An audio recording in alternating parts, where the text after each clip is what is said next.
Our next topic of the day is focused on higher education, and it's called Strategic Forecasting in Higher Ed, University of Washington's Journey Towards Integrated Financial Planning. Joining us today are two presenters, Jennifer Brown, Associate Treasurer at the university. Jen manages University of Washington Treasury's cash and liquidity team, which oversees both financial and cash forecasting and liquidity planning for the institution. She joined the university in January of 2024 from the investment management sector, bringing cash management, forecasting, and investment operations experience to the Treasury office.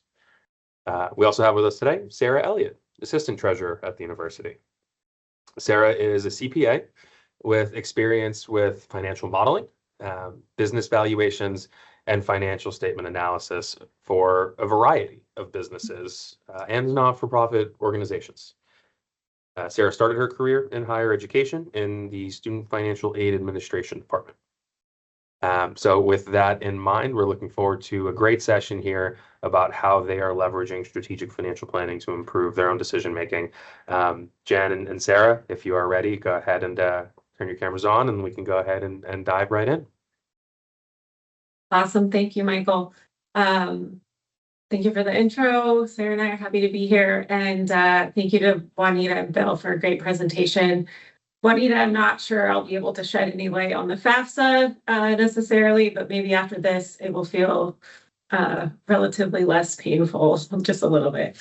And just to add on a little to Michael's introduction, I just wanted to mention, he did say that I joined in 2024. Sarah and I are both relatively new to the University of Washington. So we still are, I would say, in the learning phase a bit about what, where we want to take our forecasting, but hopefully you'll still find this presentation interesting and helpful. We are two of the three members of the cash and liquidity team within the Treasury office. And Sarah is our point person for our financial forecasting and is now our resident scenario expert, which is awesome. And then our team also manages the cash forecasting and work closely with our investment office on liquidity funding, as Michael mentioned. So just a quick overview of what we're planning to cover. We're going to start out by giving a little bit of background about the University of Washington and highlight some of the current changes and challenges that are impacting the higher education sector. And then Sarah is going to walk you through an overview of our forecasting approach and how it's evolved over just the past year, including some work that, excuse me, that Synario really helped us with. And then finally, we'll share just a bit about where we think we're headed next. So there will definitely be time for questions at the end. But as Michael has mentioned, please feel free to drop them into the Q&A as we go, and Michael will ask those at the end. Okay, so to start things off, as I mentioned, we just have a quick overview of the University of Washington, or UW, as the locals call it. The UW is a leading public research university that was established in 1861, and we have three campuses. The main campus is in Seattle, and then we also have campuses in Bothell and Tacoma. We have more than 60,000 students, 36,000 faculty and staff, and an annual budget of more than $11 billion. The UW is an R1 research institution with an academic medical center, including a level 1 trauma center. And it's the only level 1 trauma center in the state, and it actually serves a large part of the Pacific Northwest that includes Washington, Oregon, Idaho, and Alaska.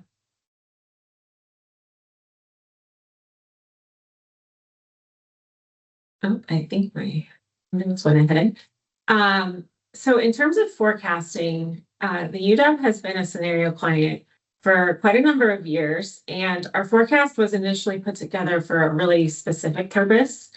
So to give some background, prior to 2008, going back a ways, the business-based units across our campus, like housing or parking, would issue debt on their own based on their standalone credit rating, which resulted, as you might guess, in higher borrowing costs for those campus units. And then in mid-2008, the Treasury Office was able to launch an internal lending program after the state granted broader borrowing authority. And what that meant was that we were able to bundle debt for different projects across campus into, one amount, and we would go out to the market annually. So the ILP acts as a central bank. And after it was launched, Treasury was able to start managing all of the debt issuances and then internally lend that capital to units for their projects, which in turn stabilized the borrowing rates for campus and streamlined the debt issuance process. So it was a win-win.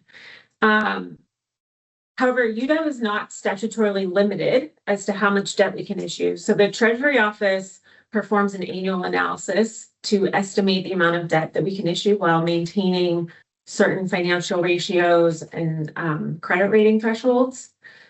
And all that background is relevant because our financial forecast has primarily been used over the years by the Treasury Office to produce certain ratios and other inputs that are needed for that annual debt capacity analysis.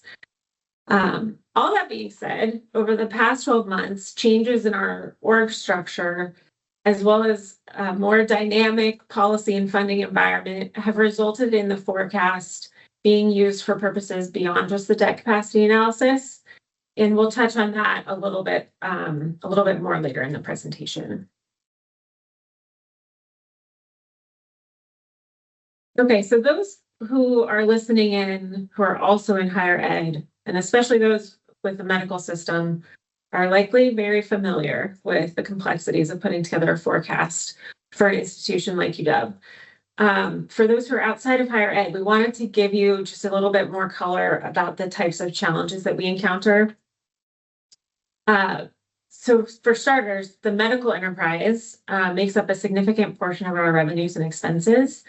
And you can see in this pie chart, the dark blue slice is, that one is net patient services, and that makes up around 32% of our revenues. And as you might expect, UW Medicine is impacted by all the things that affect the healthcare sector more broadly, including things like inflation, increasing labor costs, policy changes, all of that. They operate as an auxiliary, and they do put together their own long-range financial plan. And then we take that and work to incorporate it into our institutional forecast. As another example, a much smaller slice of this pie is the light blue in the top left corner, the light blue auxiliary enterprises, and that includes intercollegiate athletics. And even though it's a much smaller slice, athletics has recently been a focus because of a number of changes. The UW moved to the Big Ten Conference in August of 2024, so it's just been over a year.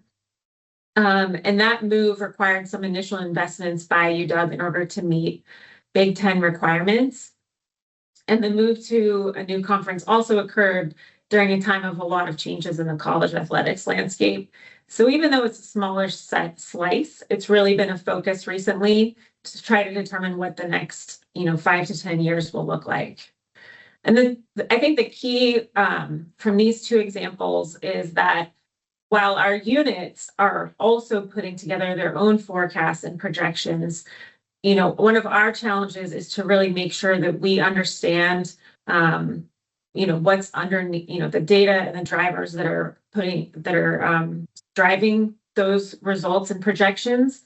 And so we really have to understand a wide variety of things going on across campus to know whether the information being given to us by different units makes sense, or if we need to go back with questions and push back.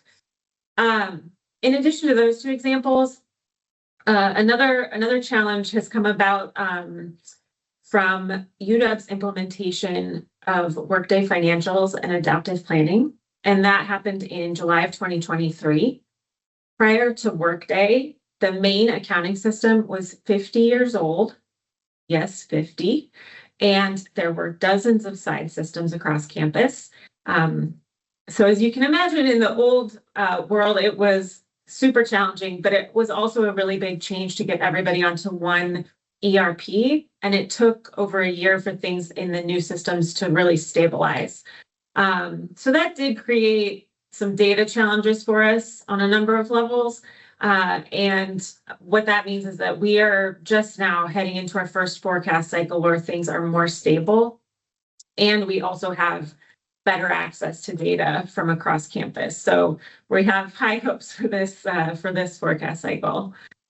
So that touches on just a few of the complexities of forecasting at a large higher ed institution. And I'm now going to hand it over to Sarah to talk about some of the policy changes that are impacting higher ed. And she's going to take you through our forecast process. Okay, thanks, Jen, for the background information on UW.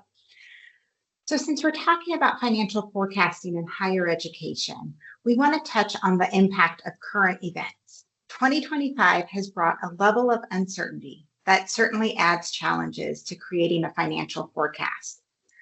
The list on this slide is not exhaustive, and the impacts can vary from institution to institution.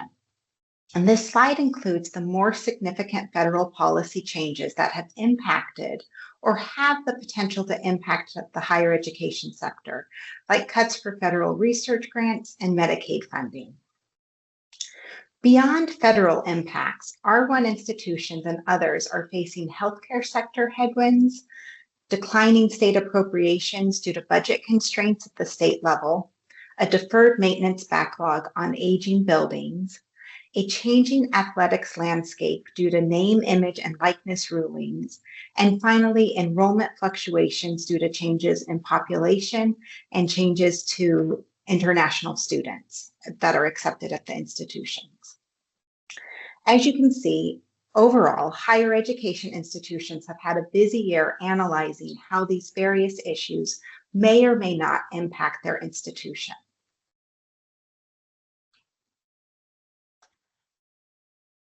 So we do want to give some background information about how we approach our annual forecast before we get into the details. The first phase of our forecast process is a model we refer to as the MathCast. This is a statistical-based forecast that essentially tells us what the trajectory looks like if we continue on the same path that we've been on. The second phase of our forecast is a full financial forecast at the enterprise level, which leverages and integrates information from campus departments and units. And for the first time this year, we are also completing a mid-year update to our fiscal year 25 forecast, which we completed in March. And we're working on it right now to incorporate the recently released fiscal year 25 audited results and the fiscal year 26 budget. And we're doing this prior to the start of our fiscal year 26 forecast process to help inform preliminary strategy and planning efforts. As it's called, a mid-year forecast with some mid-year updates. So we are going to navigate to the Synario dashboard next to look at some examples of our forecasting process. The dashboard is a new tool that we are excited to start using. And as the saying goes, a picture is worth 1,000 words. And in our line of work, that could be modified to say a chart is worth 1,000,000 numbers. I'm so sorry, I had to throw in a silly pun like that. Please note that these charts are for demonstrative purposes only, and they do not reflect UW's actual forecast.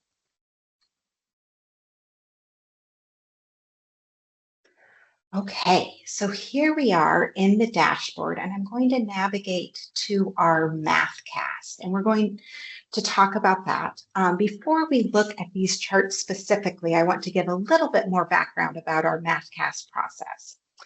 So the MathCast is a statistical-based early forecast that we complete in the first part of our forecast cycle.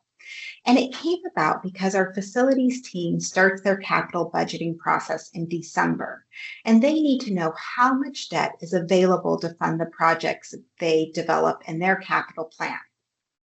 However, our full financial forecast is not complete until March, and we need a way to provide an early forecast to our debt management team for initial debt capacity analysis, which will impact the facility's capital plan.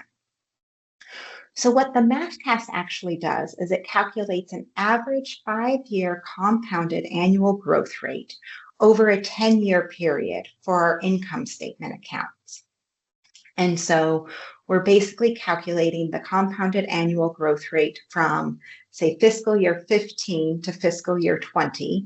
And then we calculate the compounded annual growth rate for fiscal year 16 to fiscal year 21, so on and so forth, till we have 5 compounded annual growth rates. And then we take the average of that and we apply that to our most recent year of audited financial statement results.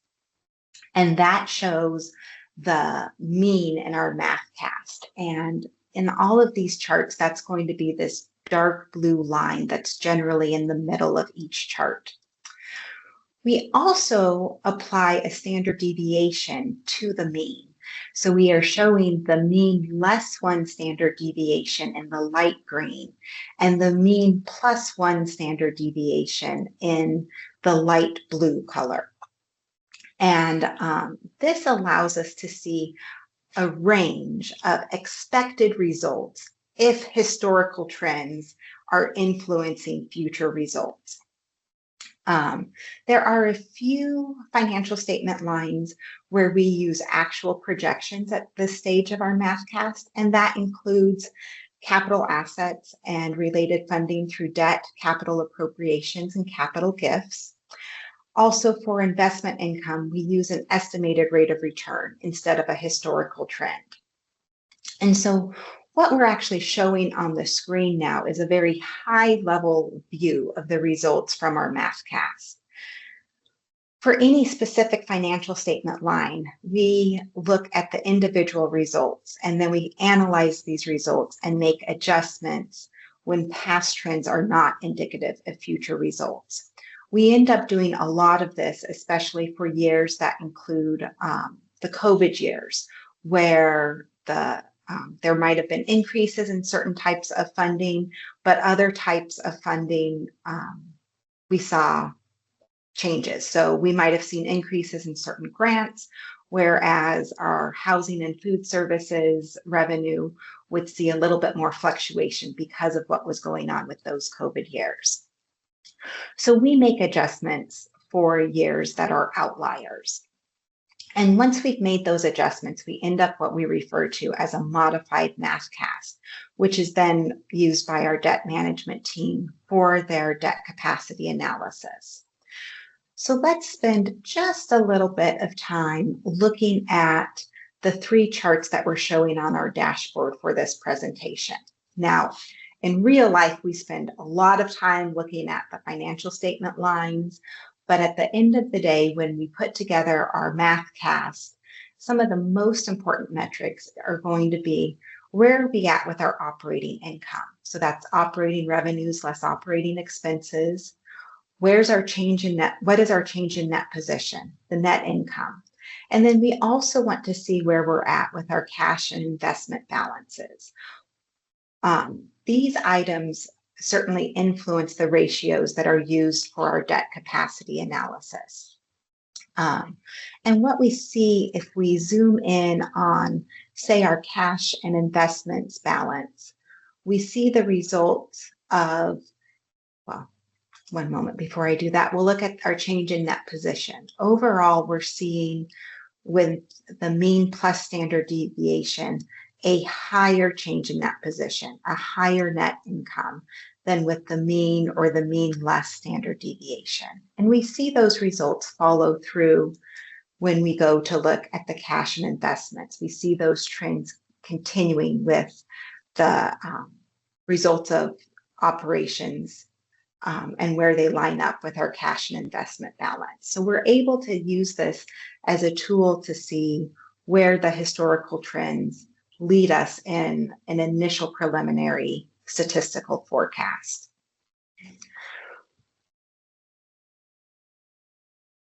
Next, I want to talk about our actual forecast process, and let me navigate to that dashboard. And so our institutional forecast period is from January through mid-March, and we gather inputs and projections from various campus units. As Jen mentioned, UW Medicine produces their own long-range forecast, and Synario worked with us to build a framework where we import the projections from UW Medicine, and then we calculate the projections from the Academy component of UW. Our forecast also uses drivers and assumptions related to student enrollment and tuition, federal and state grant funding, salary and benefit rates, and much more. We review the results of the projections from various campus units for reasonableness. And actually, one of the ways that we use this is by comparing the forecast assumptions to the MathCasts to determine if future expectations are aligned with historical results after we adjust for the extraordinary or non-reoccurring items. Once we have an initial baseline forecast, we consult within the Treasury and Finance Planning and Budgeting leadership to determine whether any adjustments are needed. And so on these charts, the dark blue line is our baseline forecast. And that's what's used for our debt capacity analysis and our facilities capital plan. This past spring, after we completed our baseline forecast, we needed to model various scenarios related to potential changes in funding. And Synario helped set it up so that we could use various initiatives and scenarios to make our model more dynamic and robust. So I want to show you the application of two different scenarios applied to our base financial forecast. And what we've chosen today is related to deferred maintenance projects. And so we created one scenario where we fund deferred maintenance with debt, and we created a second scenario where we fund the same deferred maintenance projects with cash reserves. And so we want to demonstrate how these different scenarios play out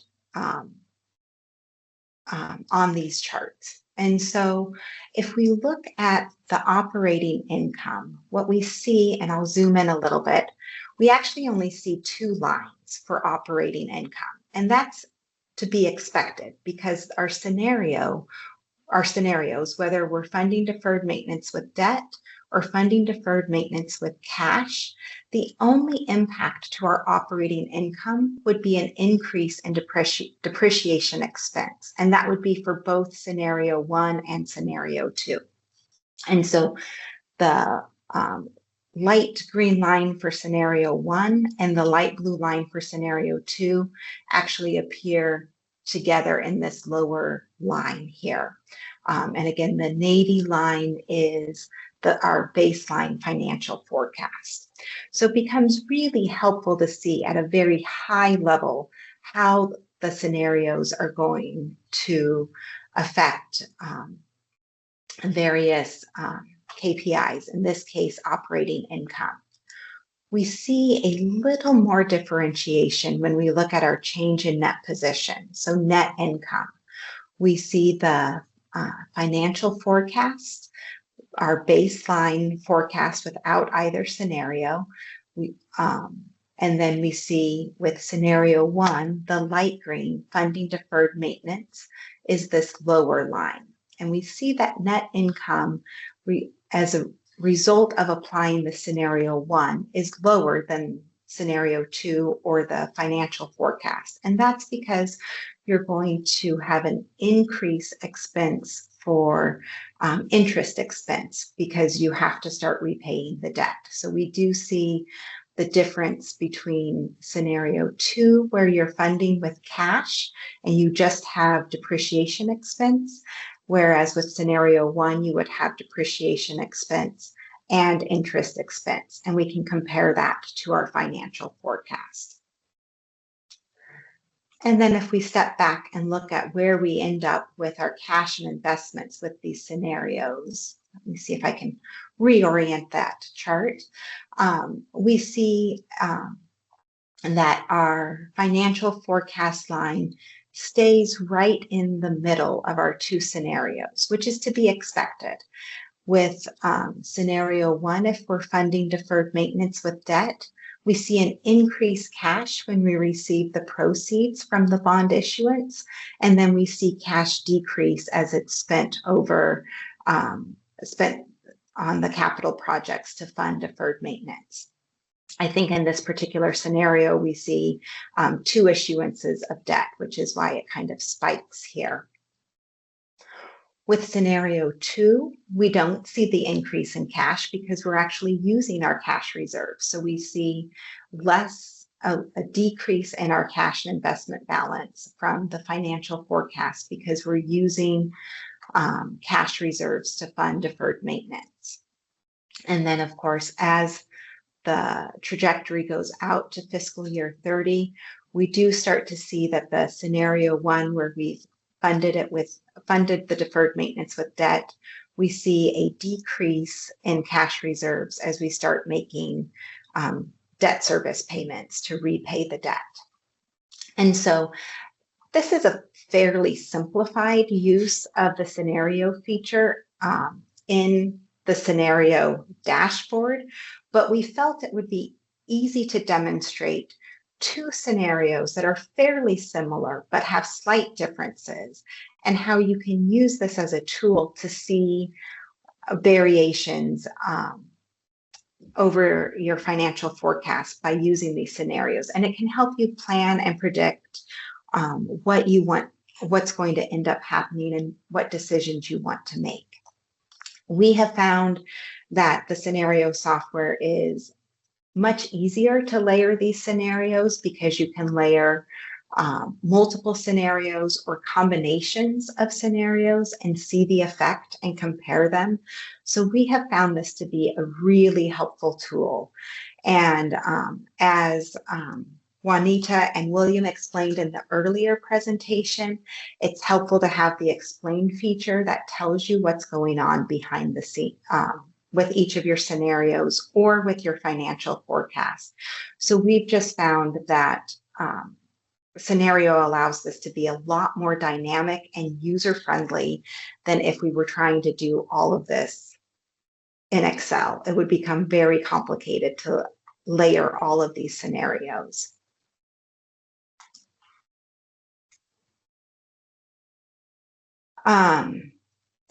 So that's part of what we wanted to show within the dashboard. Before I navigate back to our slides and we start talking a little bit about where our forecast is going, are there any questions about the dashboard? Michael, feel free to chime in if you've been monitoring the Q&A or ask any questions you have.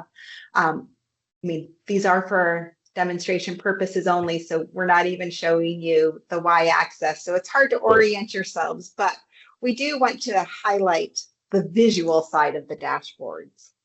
Yeah, absolutely, and thank you, Sarah and Jennifer, very much for this so far. I do have a couple of questions specific to what you are showing here, mainly around some of the techniques that you have used, both for the forecast as well as for the MathCast. I'll start with the latter. So, you know, the way in which you're using the MathCast, the type of analysis that you're doing, we work with a lot of different types of organizations. I'd say it's a very interesting one.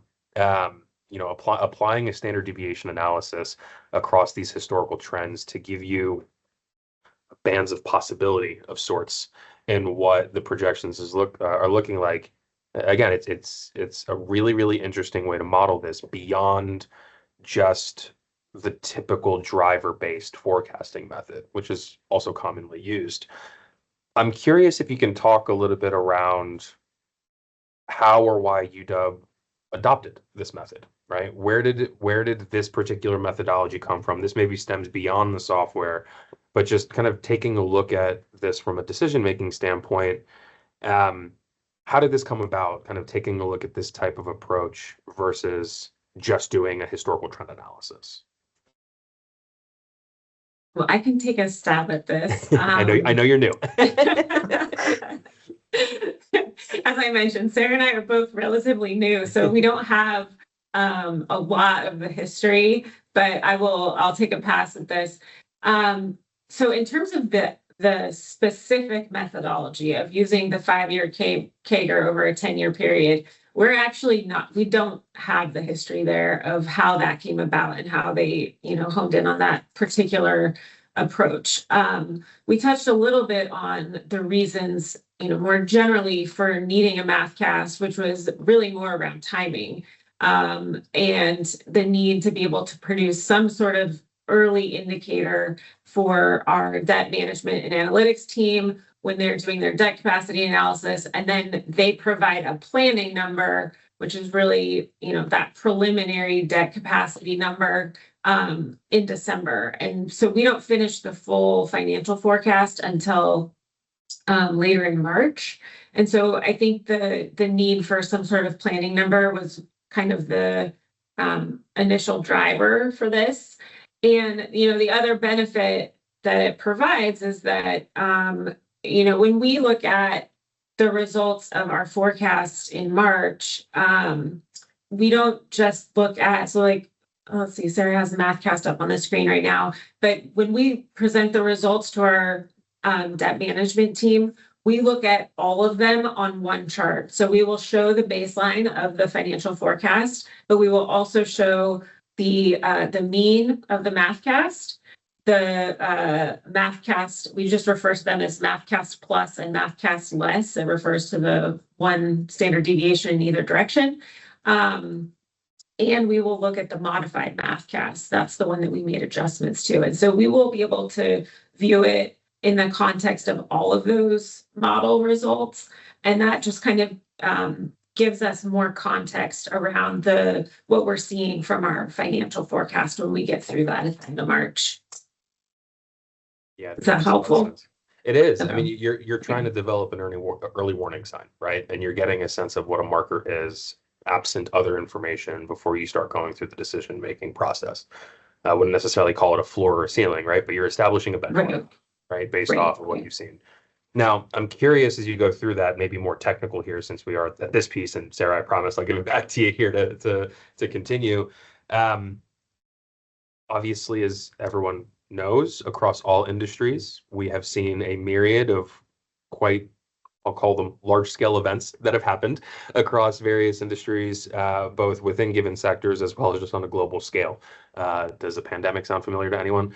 And so I'm curious, as you're doing this type of analysis, do you account for any of those one-off events and isolate so that you can evaluate trends absent those? Or do you find that taking the approach of keeping all of these deviations from the norm in the analysis to smooth things out leads to maybe more informative results? And I ask because we've seen folks kind of go both ways, right? They want to isolate the exceptions or account for them because the reality is things like that may happen, right? And you want to take those spikes into account. Any thoughts on one approach versus the other?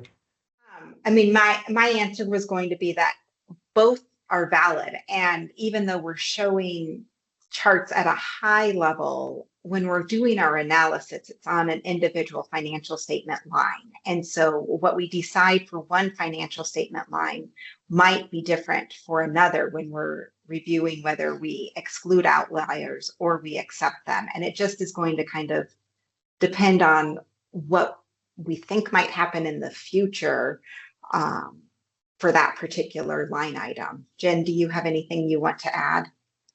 The only thing I would add is that I think the question you're asking, Michael, maybe hopefully I interpreted that correctly, but we don't adjust anything before we produce the MathCast. So we will take all of our audited results and input those for the calculation of those 5-year CAGRs.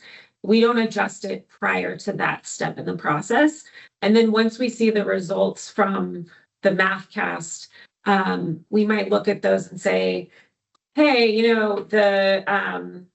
the projection for sales and services is really out of whack. And that might be because during COVID, our lab services unit, their revenues just exploded because of all the COVID testing they were doing. And so it's really picking up on these outlier years, and then we will make an adjustment, and that feeds into the modified MathCast. So we don't adjust it before we go through that process. We look at the results and then say, we know that there were some outlier events impacting this particular line item, and now we'll adjust it. And we can still show our team, the baseline MathCast, and then these are the adjustments we made and why. Right. Yeah, thank you for that. I think you're highlighting the interplay between the formula-based projection analysis and the driver-based projection analysis, right? Using one to understand the trend and then applying drivers based off of maybe additional information or context that you have. Yeah, it's a good way of doing it. The only other item that I have here, because they happen to be on the screen, and I understand these are representative samples, we have things like the operating income, change in net position, cash and investments. As you said, the MathCast and your forecast, these are projections that are used by various teams, like for debt capacity analysis, for the for debt management. Are there particular KPIs that you have found especially helpful in evaluating when doing this sort of analysis for those types of teams? Outside of the three that we see on the screen, I mean. So one thing that we have not shared today, and we don't have a sample prepared to actually share on screen, but Synario helped us build in a debt capacity report. So it's a report generated specifically for our debt management team that's based on the results of our forecast. And that report provides them, I had mentioned toward the beginning that kind of the initial purpose of our model was to provide certain ratios and inputs that they need for their debt capacity analysis. And so the things that they look at are things like, and I am going to cheat and look at my notes here. They look at cash and investments to total debt. They look at total debt to operating revenue, and they look at total debt to cash flow. And one thing that's worth highlighting is that the way our debt capacity analysis and calculation works is that it does not just look at those three ratios in a vacuum. It actually takes into consideration how our peer institutions in higher ed performed on those same ratios. And it takes that into consideration when they're looking at what our debt capacity is and how we performed relative to our peers. So those are some other important ones. But I think the as far as like leadership goes and some of the more strategic look at what the forecast is telling us, I would say it's the three things that are on the screen is what they tend to look at the most. After completing our forecast this past spring, we started working with Synario on a rebuild of our model. As a longtime client of Synario's, our model had become clunky and stale dated, or clunky with stale data and unused input tables. And so the goal was to streamline our model, bringing over only the necessary elements and to make it more user-friendly. This process also proved to be a great exercise to evaluate our internal processes and procedures while also validating the logic in Synario to ensure the calculations aligned with our expectations. We're excited to be able to take advantage of Synario's new dashboard feature that we just saw, as well as the updated interface of our input tables in our rebuilt model. A huge thank you to both Michael and Nishant at Synario for their help with this process. It was just a good way to figure out what was going on and reevaluate the information that we were using and what was important for our model. And another benefit of the rebuild was an improvement to how our MathCast and forecast relate to each other within the model. And it simplified the process for us going forward. And it also ensured that the components used for the forecast and the MathCast stayed separate within the model and they didn't overlap. And so that was just helpful to have the conversations about what our end use was and to update the model to reflect how we're using it. And so that's a little bit about our past and present use of Synario. And now Jen's going to discuss what's next for forecasting at UW. Okay, great. Thank you, Sarah, for walking us through the dashboards and our forecast process. I did just want to add a quick comment about the model rebuild that Sarah just touched on. I think we found it to be a really good exercise. And as we mentioned at the beginning of the presentation, we've been a Synario client for a number of years. So this is obviously not necessary for everybody out there, but and most likely not to the degree that we undertook this rebuild. But since we have a model that has been around for a number of years and it has gone through a handful of different folks who were owning the model, I think it was a good process to work through, and it really highlighted the importance to us of, maintaining our model, removing any stale data, removing elements that are no longer relevant, that kind of thing. So we found it to be really beneficial, and I will just echo Sarah and her thanks to Michael and Nishant for helping us through that process, because we definitely saw a big benefit out of that. In terms of what's next, I think we feel like we've made some good progress over the past year, and that model rebuild has really helped us get a solid foundation in place to continue working on other improvements with the forecast. And in terms of what we have on the horizon, I mentioned a little bit earlier that UW implemented Workday and adaptive planning in July of 2023. And we're continuing to work on leveraging data from both systems now that they've stabilized. And I would say that it's definitely a little more challenging than we expected. So that is certainly an area that's a work in progress.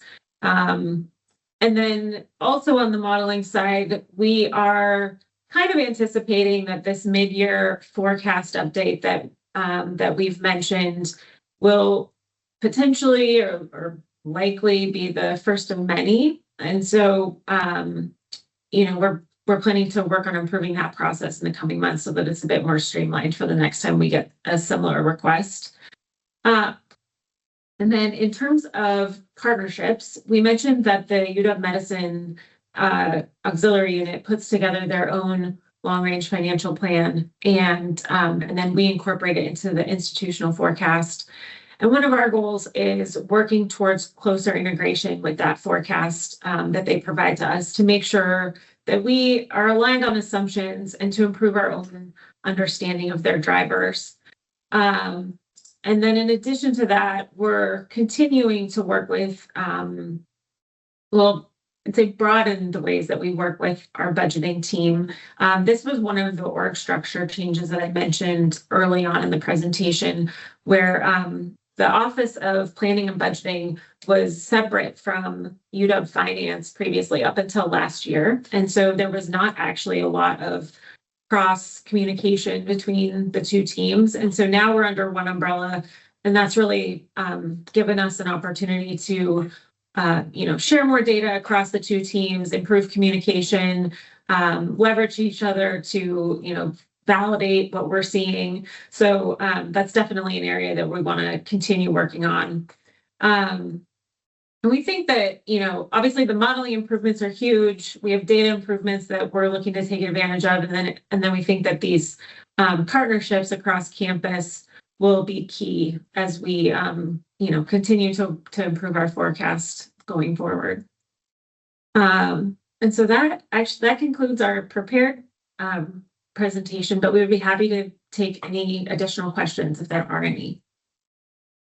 Love that photo. Thank you, John and Sarah. Really, really appreciate all of the great content here, and it's exciting to see what this transformation has looked like for you all. As you said, you're new to this. You're coming into a system that has been in place for quite a while and clearly needed tweaking and adjusting to better align with the organization's latest vision and goals. And we're very happy that we've been able to support you through all of that. It does beg the question, if you run into any sort of, I'll call them aha moments, as you've gone through this transformation, right? It's a little bit of an interesting case. UW is a longtime user, so we're not talking necessarily about a starting implementation, right, onboarding from the beginning. But for the two of you in particular, there's certainly a fair amount of picking up a new system and a lot of tweaking that's been going on. So, maybe for those who are in the early stages themselves or going through a similar transformation, any takeaways or words of wisdom that you may have as you've kind of learned through this process yourself? Lots of aha moments for me, because I started in May. So the best way to learn this model was to dive deep into the inner workings of the old model, figure out what it was doing, and then circle back to our team and talk about what we wanted it to do. In many cases, we use some of the same calculations. In other cases, we were able to streamline certain calculations. Coming from my accounting background, I certainly had lots of Excel spreadsheets to reconcile the calculations because that's how I do math. Like I just need to step by step do it in Excel. And so even though the explain feature was really helpful and we continue to use it, there were certain times where we tried to recalculate the number. And that's easy to do on like a line by line statement, but then to layer in the complexities of the scenarios, I would not want to have to build that out in Excel at all. So, I mean, the aha moments is the simplicity with the model and, looking to roll forward a year and, you're not going to break everything by adding another year information. The model is set up for that. It's got the continuity with behind the scene tables. So I've just had a lot of, well, I guess they're not even aha moments, but appreciation that we were using the system already and that we were able to improve it. And I'm looking forward to kicking off our forecast cycle this year. Wonderful. Yeah, we'll certainly appreciate that and glad that we're able to really start realizing that value. You're kind of highlighting a very, I would say, similar topic that came up in our prior session around being able to interpret results, right? And being able to communicate results and what data availability looks like. UW, as you've outlined, has a lot of different stakeholders across a number of different units, departments, teams. And so managing various levels of detail for different stakeholders is certainly key. How do you envision this tool to help facilitate that? I'm particularly curious. I think the words that we used in the prior session were promoting buy-in, right? So when we're talking about trying to get everyone kind of aligned around various modeling assumptions, how do you envision having a system like this or just any sort of routine modeling structure in place will help facilitate that goal? Yeah, I can take that one, Michael. I mean, it's an interesting question for, large higher ed institutions that are decentralized, where we have a lot of different stakeholders around campus who may or may not really have exposure to like the bigger picture of what is going on financially at the university. And so this is something that's like, I don't think I specifically called it out on that last slide, but something that we are looking to do in the next 12 months as well is partnering with our budgeting team on some efforts to do some campus outreach and create some of that buy-in from stakeholders that in the past we haven't really interacted with in terms of like the results of this forecast, but helping them understand the difference between our forecast and all the budget work that they do with the budgeting team throughout the year. That's something, for large decentralized universities, I think is always kind of a challenge. Because you have these units who are really operating separately from the central admin teams, and so that's one thing that we've identified to try to tackle in the coming year, especially during times when there might be more financial challenges or we have to be more mindful of expenses. You want folks to understand, what the forecast is, what it's telling us, how it's different from the budget, all that good stuff. So certainly having a tool where it makes that a little bit easier to, get the data that we need, run the various scenarios, and then put it together in a way that is consumable is certainly helpful. Consumable. I like that word. I think it's a really good way of putting it. Would you say a chart is worth a million numbers? At the end of the day, you need the ability to communicate those results. that will drive action. I think you highlighted it really well here. Um, on the topic of data, we did have a question come in here just regarding the interplay between the MathCast and forecast, particularly if there's a current year budget that you're currently evaluating as well, either in or outside of the tool. How does that add color to how you're evaluating your forecast? Okay, so the short answer is yes. There is a current year budget, and I would say it does interplay. However, it is still an area, I would say this falls into the bucket of things that, still can be improved. And that's because our budget, our new budgeting software is adaptive planning.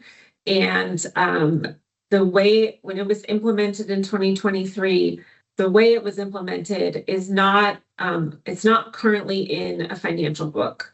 So what this means is that they present it in a sources and uses format, and there is no simple way, or actually even complicated way, for us to take the current budget and put it into a financial statement view that would allow us to do like a direct comparison, or try to look at what are the outliers in terms of like, where did we miss? Right now, we really, that's like a area that we really struggle with. However, we expect some changes in our budgeting software that will allow that in future years, hopefully next year, but it may be the following year. But that it's something we certainly like think about, and we look for, there are a few items in the current budget where we do have the ability to make that direct comparison and analyze differences, but it is not the entire budget at the moment. So that's something that we're working towards. Yeah. Hopefully that answered the question. It does. It does. For me, at least. Hopefully, it did for attendee too. And I'm curious. It kind of sounds like maybe that difference in the type of data being reported across a budgeting system like that versus the types of reporting and types of planning that you're doing in Synario. I mean, that might help highlight, I think, even the interplay across these systems, which was one of the additional questions that I had on my end, which is how do you leverage the two? It sounds like one is for more of the short term, one is for more of the strategic long term, and they kind of have, I call it a best in breed approach, but it's really purpose built for each side of the coin, so to speak. Is that a fair way of putting it? It is. Yep. And I would say that I kind of touched on this a little bit, but that's definitely an area where there's room for improvement now that Workday and Adaptive have stabilized. For a while, there were a number of issues that were making it difficult to even attempt to get the data that we needed. We are now at the point where we've attempted it, but realized that there are some quirks that needs to be worked through before we can really fully leverage it. And so that's the point where that we're at, and we're continuing to work on that so that we can more fully leverage it going forward. Good. Yeah, that means the interplay between the two here, I think, will be even more productive for you, so you can have more of a seamless transfer of information. Exactly.